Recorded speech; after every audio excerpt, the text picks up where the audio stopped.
Au sommaire de cette édition, nous parlons du patriotisme dans le commerce. Les commerçants se sentent concernés dans leur domaine par les journées nationales d'engagement patriotique et de participation citoyenne. Selon eux, un commerçant patriote, c'est celui qui respecte le prix des produits, qui vend des produits de qualité, qui effectue le paiement des impôts et des taxes. Nous leur avons tendu micro et caméra, vous les entendrez. Nous sommes toujours dans le mois du consommant local au Burkina Faso. La question que se pose toujours, c'est pourquoi les produits locaux burkinabés peinent à s'imposer sur le marché malgré tous les efforts fournis par le gouvernement pour rendre visibles et accessibles ces produits locaux. Quel regard du consommateur sur les produits made in Burkina Faso? On en parle dans ce reportage de Sidiki Kabri. Voilà pour le sommaire. Mesdames et messieurs, bonjour et bienvenue. Le chef de l'État, le capitaine Ibrahim Traoré, a reçu hier l'envoyé spécial du président sénégalais Abdoulaye Bathily. L'émissaire sénégalais a exprimé sa solidarité du peuple sénégalais au président et au peuple burkinabé qui subissent des attaques terroristes. Lorsqu'on voit le spectacle aujourd'hui qui se passe dans cette région, nous sommes profondément affligés, a noté l'envoyé spécial Abdoulaye Bathily. Un extrait de son propos. Je suis venu au Burkina Faso porteur d'un message du président Diomaye Faye, dont je suis l'envoyé spécial.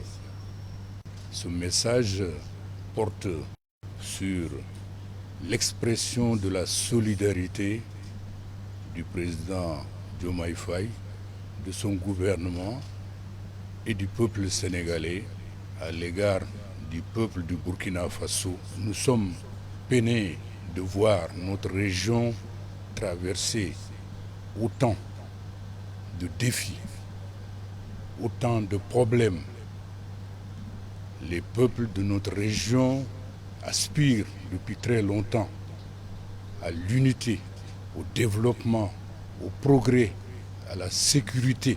C'est pourquoi aujourd'hui, il est fondamental, et le président Diomaye a insisté sur cela, que ensemble, nous voyons comment mettre en synergie nos intelligences, comment mettre en commun nos ressources humaines, nos réflexions de manière créatrice pour ouvrir une nouvelle période de relations. C'est ce qui m'amène ici aujourd'hui. J'ai bénéficié d'une écoute attentive et d'une disponibilité de la part du président du Faso. L'AES aussi, c'est une initiative importante. Si les États peuvent faire quelque chose en mieux, et c'est le cas, ils doivent le faire. Donc nous devons pouvoir explorer toutes les possibilités qui peuvent nous faire avancer sur le chemin de nos objectifs stratégiques, c'est-à-dire l'émancipation économique, l'émancipation politique menant au progrès de nos peuples. L'actualité dans un autre registre à présent. 200 hectares mis à contribution pour l'offensive agricole dans le centre-ouest, précisément dans la province de la Sicile, dans la commune de Toé. L'initiative est de la coopérative agricole Béronéré. Sidiki Kabré est allé faire le constat. Dans cette partie du centre-ouest, l'offensive agricole est en marche. C'est un champ à perte de vue, puisqu'il s'étend sur 200 hectares. Et pour la campagne agricole 2024-2025, 35 hectares sont déjà emblavés. Du maïs, du niébé, de l'arachide, du sésame et une grande variété de produits maraîchers. Par ailleurs, des russes d'abeilles sont installés pour produire du miel. L'objectif de la coopérative Béonéré, faire du centre-ouest le grenier de l'Afrique. Nous avions déjà l'amour de la terre. Nous intervenons en fait dans cette activité bien avant. Mais le message fort que le président en fait a lancé nous a galvanisé pour qu'on puisse aller encore de l'avant. Voilà, c'est ce qui nous motive aujourd'hui à aller non seulement dans la production et également, nous n'allons pas nous arrêter uniquement au niveau de la production. Il va de soi en fait que pour aller plus loin, pour atteindre l'autosuffisance alimentaire, produire uniquement en fait ne peut pas suffire. Il faut impérativement transformer. Voilà, aujourd'hui quand tu prends des produits comme le maïs, on peut avoir plusieurs transformations sur la place du marché. Voilà, aujourd'hui avec le maïs, on peut faire la farine. Aujourd'hui avec le maïs, on peut faire des chips. On peut faire plusieurs trucs à la fois. Donc le maïs uniquement ne doit pas être uniquement utilisé pour juste produire un seul aliment. Donc la transformation également. Mais l'enjeu n'est pas seulement agricole. La coopérative Beouneri se veut également un rempart contre le chômage. Les emplois directs, nous sommes autour de 170. Maintenant, il y a des manutentionnaires qu'on sollicite de gauche à droite, comme vous l'aviez vu aujourd'hui, qui varient entre souvent 200 à 300 pour contribuer un tant soit peu à apaiser un peu la souffrance des gens. Parce que nous voyons que l'État seul ne peut pas aujourd'hui être utile à tout le monde. Voilà, étant dans le secteur privé, il va de soi également que nous apportions notre touche pour soulager un tant soit peu la population. Selon les premiers responsables, tout cela a vocation à s'étendre dans les années à venir. Dans un contexte marqué par l'insécurité, la coopérative Beouneri joue également un rôle social majeur. Elle offre un toit à une vingtaine de familles dans des logements de type célibatérium, construits selon les standards modernes. Face à ses ambitions de développement agricole et social, la coopérative Beouneri lance un appel aux autorités. Elle demande l'accompagnement de l'autorité afin de renforcer ses capacités et d'assurer la pérennité de ces initiatives essentielles à l'économie locale. Aujourd'hui, l'appel que nous lançons à travers le Burkina Faso également, à travers le monde entier, c'est solliciter les acteurs financiers intervenant dans le secteur privé et tout comme dans le secteur public de se pencher également sur de telles activités parce que c'est carrément le levier pour le développement du pays demain. Nous avions beaucoup besoin plus de fourrage. Voilà, parce qu'il y a des cultures de contre-saison également, il y a des cultures qu'on fait en période de saison pluvieuse. Donc sans eau, il va de soi en fait qu'il nous soit difficile d'accomplir notre mission. La coopérative Beouneri, c'est 200 hectares de terre, une quarantaine d'emplois directs et plus de 200 emplois indirects. Son objectif ultime, participer à l'atteinte de l'autosuffisance alimentaire. C'est pourquoi elle compte dans les jours à venir tenir une session de formation en agriculture au profit des femmes. Consommons ce que nous produisons, dit-on, mais les produits made in Burkina Faso s'écoulent difficilement par rapport aux produits importés. Pour certains consommateurs, cela est dû au fait que la qualité n'est pas au rendez-vous, en plus de la cherté du produit. Un phénomène qui trouve sa justification chez le consommateur dans ce reportage réalisé à Ouagadougou par Richard Kaboré et Sidiki Kabré. Les Ouagalais perçoivent les produits locaux comme étant souvent plus chers que les produits importés. Cette perception de cherté est un frein majeur à l'adoption des produits burkinabés. De nombreux consommateurs estiment que le rapport qualité-prix n'est pas à la hauteur de leurs attentes, préférant ainsi se tourner vers des produits importés qu'ils jugent plus abordables, souvent sans tenir compte des conditions de fabrication qui ne sont pas connues. Toi, tu as des 400. Ça, là, ça vend à 500. Comment tu vas faire? Toi, c'était pour 400 là. Ou bien il y en a, ou bien c'est cher. C'est comme ça. Ou bien il n'y en a pas, ou bien c'est cher. C'est le coût. Le coût, la plupart du temps, les gens arrivent à faire venir des produits qui sont moins chers par rapport à nos produits. On peut dire que les produits burkinabés sont chers. Et puis, la qualité aussi n'est pas ça. Les produits d'ailleurs, par exemple, on avait des coconuts de Yomé ici. Maintenant, c'est plus moins cher, ça double. Le prix du Burkina même double le prix de Togo. Selon moi, le consommant local va en baisse par rapport aux moyens dont dispose le consommateur. Moi, je suis consommateur. Si mon revenu est en baisse, il va de soi qu'on va consommer moins. La société, l'usine, veut mettre ce qui est bien comme emballage. Il va de soi que le prix au local sera plus élevé que ce qui est importé. Alors, il va continuer de consommer ce qui est importé plus que ce qui est produit localement. De même, les consommateurs burkinabés estiment que les produits made in Burkina manquent de constance en termes de qualité. Cette variabilité de qualité crée une méfiance sur le consommateur. Le prix du Burkina même double le prix de Togo. Et pourtant, leur teinture est plus... Ils ont des jolies teintures et moins cher, ça vient avec de bons emballages, tout ça. Bon, le Burkinabé, d'abord, doit mettre l'accent sur la qualité même. Et puis, se mettre au sérieux même pour produire la chose.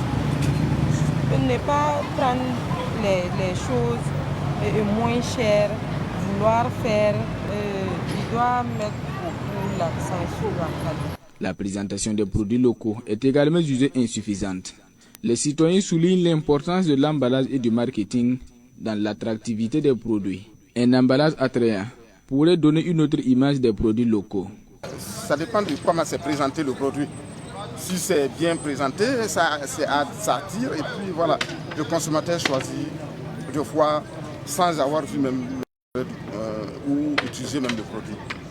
L'emballage attire beaucoup la clientèle parce que quand les clients sont là, ils voient ceux qui sont bien pliés dans les sachets, c'est ça qu'ils préfèrent.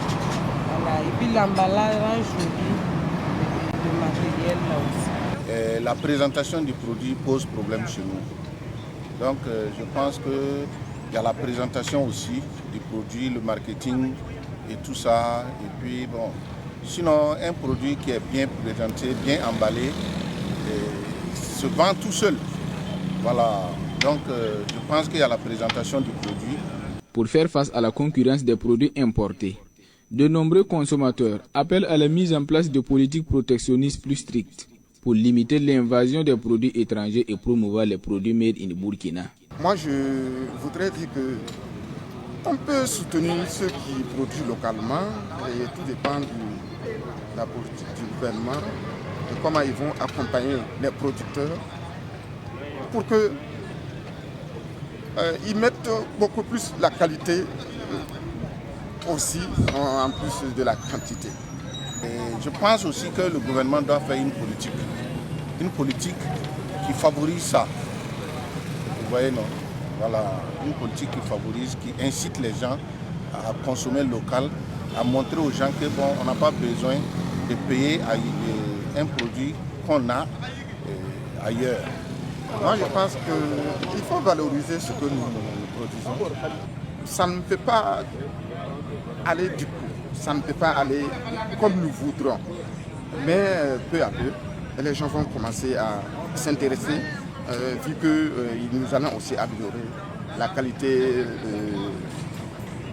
des emballages, tout ça. Et puis, voilà. Pour encourager la consommation locale au Burkina Faso, le gouvernement a adopté plusieurs mesures, parmi lesquelles l'institution du mois du consommant local. Cette initiative vise à sensibiliser les Burkinabés à l'importance de consommer des produits locaux et à renforcer l'économie nationale en soutenant des producteurs locaux. À présent, nous parlons du patriotisme dans le commerce, l'honnêteté, le respect des prix des produits dans les normes, le paiement des impôts et taxes sont autant de valeurs qui doivent guider le commerçant patriote. C'est ce que disent les acteurs économiques que Abdoulaye Kinda a rencontrés dans le cadre des journées d'engagement patriotique et de participation citoyenne. Ces journées se déroulent du 2 au 16 octobre. Le patriotisme dans le commerce est diversement défini par ses acteurs. Pour ce groupe de commerçants, c'est le respect des clients, la vente des produits de qualité et la non-exagération des prix qui caractérise le commerçant patriote. Le patriotisme dans le commerce, c'est d'abord la vérité, la confiance et l'honnêteté. Je prends l'exemple de Convoking. Il y a la copie, il y a le faux. Ce n'est pas du patriotisme. Dans le commerce, on ne peut pas aller prendre quelque chose de 5 000, vouloir revenir vendre à 10 000. Non, cherchons juste un peu. C'est le respect envers nos clients. Il faut être humble. Ne mettons pas l'argent devant. C'est ça le patriotisme en commerce. C'est l'honnêteté, être vrai avec ses clients, savoir aussi les conseiller et en termes de qualité. Si le produit est de bonne qualité, vous pouvez dire que c'est de bonne qualité ou encore de moindre qualité. Être honnête, voilà. Si vous lui vendez quelque chose de mauvaise qualité à la place d'une bonne qualité, eh bien, le client ou la cliente sera dessus. Et bon, au lieu de perdre une cliente, vous allez perdre plusieurs clients. Et ça fait partie du patriotisme selon moi. Il ne faut pas exagérer au niveau des prix, voilà. Il faut être juste. Par exemple, si vous prenez un produit à 10 000, vous pouvez le vendre tout au plus 12 000, 12 500. Bon, pas aller au-delà de 20 000 quand même. D'autres commerçants estiment que le patriotisme dans le commerce se manifeste par le paiement des impôts et taxes. Ils ajoutent que le commerçant patriote doit éviter de vendre les produits périmés et de mauvaise qualité. Il faut aimer ton travail. Il ne faut pas photocopier les livres. Il faut surtout payer les impôts. Un patriote qui ne paye pas ses impôts n'est pas un patriote. C'est avec les impôts, l'argent des impôts, que l'État arrive à pouvoir faire de telle sorte que le Burkina Faso soit toujours debout. Payer les patentes, payer les taxes routières n'est pas jonglé, il faut aller, il faut payer. Quand on est commerçant, il faut suivre les règles. Voilà, il faut s'identifier, avoir un numéro IFU. Voilà, sinon si on veut gondoler, passer de gauche à droite pour pouvoir contourner les impôts, là on n'est pas patriote. C'est quelque chose que tu dois vendre les trucs qui est bon pour la santé. Si les gens la payent pour manger, c'est bien pour le corps. Au niveau des prix, bon, toi aussi tu mets des prix abordables pour ce que les gens la puissent payer. Les commerçants se disent de façon générale aussi engagés que les autres acteurs des autres domaines dans les journées d'engagement patriotique et de participation citoyenne qui se déroulent du 2 au 16 octobre. Orange Burkina a organisé hier la première édition de Orange Business, une initiative pour aider ses partenaires et les entreprises à révolutionner leur offre digitale et à participer à la transformation technologique des entreprises au Burkina Faso. L'ouverture de cette première édition a eu lieu à la salle des banquets de Ouaga 2000 en présence de Yacouba Kiamtori. À travers Orange Business Summit, Orange Burkina participe à la transformation digitale des entreprises. Ce concept permet de renforcer et de partager ses expériences dans le domaine avec ses partenaires et autres entreprises. Ce rendez-vous du donner et du recevoir a pour thème transformation digitale, résilience, compétitivité et croissance des entreprises au Burkina grâce aux solutions innovantes. Elle répond à trois choses. La première, c'est de pouvoir démontrer notre capacité à accompagner au quotidien les entreprises dans leur transformation digitale. La deuxième, c'est de pouvoir conforter notre leadership sur la fourniture de solutions entreprises simples et performantes. La troisième, c'est également dans le cadre de la proximité avec nos clients, de nous assurer qu'il y a une plateforme qui est donnée avec des discussions autour des panélistes, ces experts qui vont venir répondre aux problématiques des entreprises sur des enjeux de paiement mobile, sur des enjeux de cybersécurité, mais également sur des enjeux de connectivité transfrontalière, des connectivités satellitaires, mais également des connectivités terrestres. C'est l'ensemble des solutions que nous avons pour accompagner les entreprises afin de nous assurer qu'elles restent résilientes. Dans cette transformation digitale, il y a la compétitivité qui va toujours rester, mais également la croissance et la productivité. Cette première édition du Orange Business Summit offre des panels sur plusieurs thèmes, dont le mobile paiement et la cybersécurité. pour la mise en charge de la transition digitale. Cette initiative de Orange Burkina cadre avec la vision du gouvernement. Nous pouvons donc saluer et féliciter l'engagement d'Orange Burkina à nous accompagner dans cette dynamique, à accompagner l'administration, mais également les entreprises de notre pays à pouvoir utiliser le plein potentiel du numérique. Donc Orange aujourd'hui va au-delà de la fourniture des services traditionnels que sont la téléphonie ou la connectivité et s'illustre comme un acteur important pour accompagner les entreprises et l'administration dans leur transformation digitale en offrant des services innovants, en offrant une expertise dans ce domaine. Et je pense que ce sommet permet de découvrir justement cette facette d'Orange, permet de découvrir son savoir-faire, mais également une plateforme importante où tous les acteurs de l'écosystème, tous les partenaires d'Orange peuvent se retrouver pour justement pouvoir parler de développement numérique, parler d'inclusion numérique et pouvoir ensemble voir comment nous pouvons avancer pour que notre pays puisse tirer meilleure partie de cette révolution qui est en cours. La directrice générale de Orange Burkina, Nafi Koulibaly, profite de cette occasion de Orange Business Summit pour lancer officiellement sa connexion 5G. Elle dévoile également la nouvelle signature de sa marque Orange est là. L'actualité sportive avant de refermer cette édition. Le Burkina Faso n'a pas flanché hier soir face au Burundi lors de la 4e journée des éliminatoires de la CAN Maroc 2025. Les poulains de Brahma Traoré ont battu les Hirondelles par un score de 4-1. Des supporters des étalons dans la commune de Koubri les félicitent pour le résultat obtenu. Retour sur le match avec Samuel Moko. À la pause, le score était de 3-1 en faveur des étalons du Burkina Faso, malgré l'ouverture du score à la 4e minute de jeu par les Hirondelles du Burundi. Ces supporters qui ont suivi le match à Canal Foot de Laurent à Quinte-Palgo dans la commune de Koubri apprécient positivement la promptitude des étalons à réagir. Ils ont très bien joué. Avec le retour des capitaines, nous constatons que le match a été meilleur que les autres fois. C'est seulement l'absence du gardien blessé qui dérange. C'est fini, nous sommes très contents. Que Dieu les fortifie pour qu'ils fassent mieux les prochaines fois. Ils se sont donnés à fond et l'entraîneur aussi a fait de bons changements. C'est un très bon match avec le retour des deux capitaines. Bon, je trouve que le match a été tellement très propre parce qu'on a joué un peu haut que les autres matchs. Parce que les autres matchs, on met 2 milieux récupérateurs, l'équipe joue un peu bas. Mais cette fois-ci, on joue un peu haut avec Aziz et Blati Touré. Bon, le match a été propre. On gagne, mais je vois qu'il y a toujours des failles. Voilà, il faut aller au niveau de la défense et puis voir au côté du milieu là.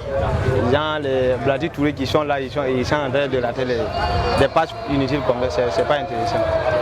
Voilà. Si on peut aussi voir côté gardien là aussi, il y a Farid aussi qui n'est pas en grande forme.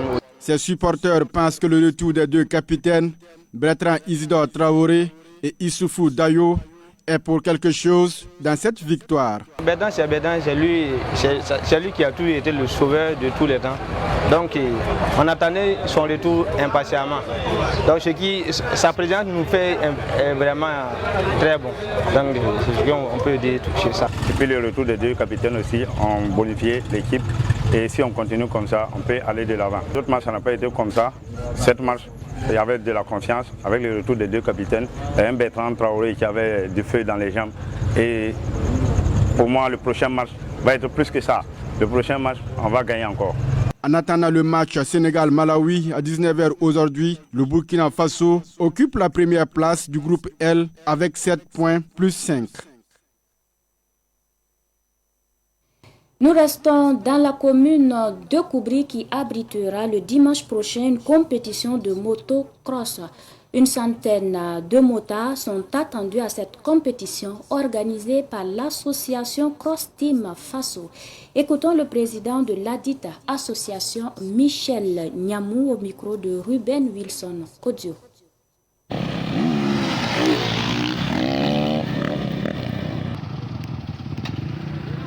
L'association s'appelle Cross Team Faso elle est reconnue pour un succès. On a déjà des années en actif derrière nous et c'est des jeunes passionnés du sport mécanique.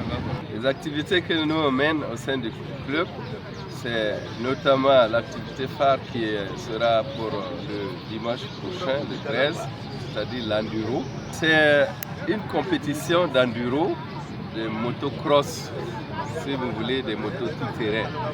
Mais on allie aussi à deux autres catégories, c'est-à-dire les motos sans embrayage et les gros cylindrés. Et cette compétition se passe dans un circuit fermé, hors agglomération. Ça veut dire qu'on va d'un point à un autre avec des spéciales et des obstacles. Voilà. Et cette compétition est ouverte à tout le monde. Et tous ceux qui se sentent, qui maîtrisent leur engin, peuvent venir compétir. C'est la 2e édition et c'est vraiment une édition de résilience. Les moments n'est pas facile, mais on essaie de vraiment montrer quelque chose au public, de faire un peu de joie, de retrouver les jeunes qui ont besoin de s'égayer aussi.